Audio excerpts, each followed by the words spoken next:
Good evening students, welcome to my Swasi classes. आज की video में आज हम लोग क्लास 10 की एक्सरसाइज 1.1 का क्वेश्चन नंबर 6 देखने वाले हैं। तो आइए देखते हैं क्वेश्चन नंबर 6 क्या पूछा गया है। क्वेश्चन नंबर 6 आप लोग से पूछा गया है कि explain why 7 into 11 into 30 plus 30 and 7 into 6 into 5 into 4 into 3 into 2 into 1 plus 5 are composite numbers. आपको बताना है कि ये नंबर और ये नंबर है, ये दोनों ही नंबर क्यों कंपोजिट नंबर हैं, यही आपको बताना है। तो सबसे पहले बात करते हैं कंपोजिट नंबर होता क्या है। जैसे मान लीजिए मैंने एक नंबर लिया क्या 8। तो 8 जो नंबर है, आपको पता है कि ये दो नंबर इसको काट देगा, मतलब डिवाइड कर देगा पूरे तरीके से। एक तो ये खुद को काट देगा और दूसरा 1। इसके अलावा और कौन कौन से नंबर इसको काट सकते हैं बेटा? एक इसको काट सकता है, 2 काट सकता है और 4 काट सकता है। इसके अलावा और कोई नंबर इसको नहीं काट सकता है। तो जैसा कि आप लोग देख रहे हैं कि इसके दो फैक्टर तो ऑलरेडी होते हैं, इसके अलावा और दो फैक्टर हैं। तो टोटल कितने फैक्टर हुए? 4 फैक्टर। तो मतलब कोई भी नंबर जिसको दो से अधिक नंबर अगर पूरे तरीके से डिवाइड कर देता है तो उसको कंपोजिट नंबर बोल सकते हैं। यानी कि दो number which have more than 2 factor that is known as composite number, CN, composite number. ठीक है। इसी प्रकार बेटा मान लो कि अगर कोई नंबर है 5, इसको आप देखते हो, ये तो एक नंबर खुद से इसको काट देगा, मतलब 5 इसको डिवाइड कर देगा। इसके अलावा 1 भी काट देगा। क्या इसके अलावा और भी कोई नंबर है जो इसको काट सकता है? नहीं काट सकता है। इट मीन सिर्फ इसके दो फैक्टर हैं, तो those number which have only 2 factor that is known as prime number. वैसे नंबर जिसके सिर्फ दो नंबर फैक्टर होते हैं वो आपके प्राइम नंबर होते हैं। ठीक है। तो स्टार्ट करते हैं। जैसा कि पहला नंबर है, इसको आपको दिखाना है कि कंपोजिट नंबर है, मतलब कि इसके फैक्टर जो है 2 से अधिक होना चाहिए।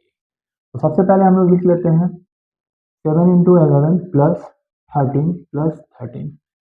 जैसे कि बेटा आपको पता है कि प्लस के इधर भी आपको एक जगह 13 मिल रहा है और प्लस के इधर भी 13 मिल रहा है। तो आप क्या करोगे? सबसे पहले 13 कॉमन निकालोगे। तो 13 कॉमन निकालोगे तो यहाँ बचेगा 7 into 11 और ये बेटा प्लस नहीं होगा, यहाँ मल्टीप्लाई होगा। ठीक है। इंटू, जब ये 13 बाहर निकाल लिए तो इंटू 1 हो जाएगा, प्लस यहाँ भी 13 बाहर निकालो तो 1। अब 13 तो है, अब ब्रैकेट के अंदर का सॉल्व करेंगे। तो 7 into 11 कितना हो जाएगा? 77 प्लस 1। जैसा कि बेटा पता है आपको 13 और 77 प्लस 1 अगर जोड़ते हो तो क्या आएगा? 78। मतलब कि इसका वैल्यू कितना आया? 78। और ब्रैकेट हटाओगे तो मल्टीप्लाई। अब क्या करेंगे? यहाँ पे सिर्फ दो फैक्टर मिल रहे हैं, लेकिन हमको क्या दिखाना है? जिसके दो से अधिक फैक्टर हो। तो अब इसका आप फिर से क्या कर देंगे? प्राइम फैक्टर निकालेंगे 78 का। तो 78 का प्राइम फैक्टर निकालते हैं। ये कटेगा 2 से, 2 3 जा 6 और यहाँ 1 8, 2 9 जा 18। फिर ये 3 से कटेगा, 3 1 जा 3, 3 जा 9। फिर ये किससे कटेगा? 13 टाइम्स।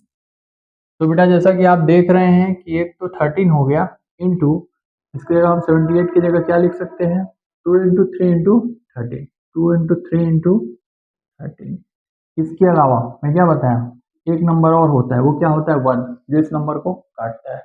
तो आप देख सकते हैं कि यहाँ पे दो से अधिक फैक्टर आ रहे हैं। इस प्रकार से ये नंबर आपका क्या हुआ? कंपोजिट। इसी प्रकार अब दूसरा भी नंबर लेके चलेंगे और इसको भी दिखाएंगे कि आपका कंपोजिट नंबर है। ठीक है। दूसरा क्या था बेटा?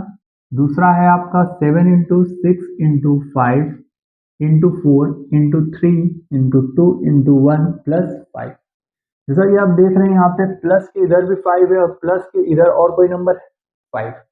तो जो काम यहाँ किए थे वही काम यहाँ भी करेंगे। 5 जो है कॉमन निकाल लेंगे। जब आप यहाँ पे 5 कॉमन निकालते हो बेटा, यहाँ बचेगा 7 इंटू 6 इंटू 5 बाहर निकाले हो तो इंटू 1 इंटू 4 इंटू 3 इंटू 2 और इंटू 1 प्लस ये 5 बाहर निकालने तो क्या बचेगा? 1। अब इसको हम लोग सॉल्व करेंगे। 5, अब बेटा देखते हो 7 6 जा 42, ठीक है, और 4 1 जा 4 और 4 3 जा 12, 12 हो गया, इंटू 2 1 जा 2 प्लस 1। आइए अब इसको हम थोड़ा और आगे बढ़ाते हैं। तो यहाँ पे हम सॉल्व करते हैं, कितना होगा? 42 में 12 का मल्टीप्लाई करो, 2 2 जा 4, 2 4 जा 8, 1 2 जा 2, 1 4 जा 4। देखते हो 4 आएगा, 10 आएगा, 504। अब फिर इसमें किससे मल्टीप्लाई कर दो? 2 से। 2 4 जा 8, 2 0 0, 2 5 जा 10 और 1008 मतलब कि यहाँ क्या है आपका 1008 और प्लस 1 बचा है बेटा, मतलब कि 5 ब्रैकेट हटाओगे मल्टीप्लाई और 1008 में 1 जोड़ दो कितना हो जाएगा 1009। तो इसके भी आप देख रहे हैं सिर्फ दो फैक्टर मिल रहे हैं, जबकि क्या हो हम बताएं कंपोजिट नंबर में, कंपोजिट नंबर वो होते हैं जिसके दो से अधिक फैक्टर होते हैं। तो एक इसका 1 भी तो होगा, खुद भी तो इसको नंबर काटेगा 1, ठीक है। इस प्रकार से इसमें भी दो से अधिक फैक्टर हुए तो ये कंपोजिट नंबर हुआ, इसमें भी दो से अधिक फैक्टर हुए तो ये कंपोजिट नंबर हुआ। इस प्रकार से हम लिख सकते हैं यहाँ पे बिकॉज both these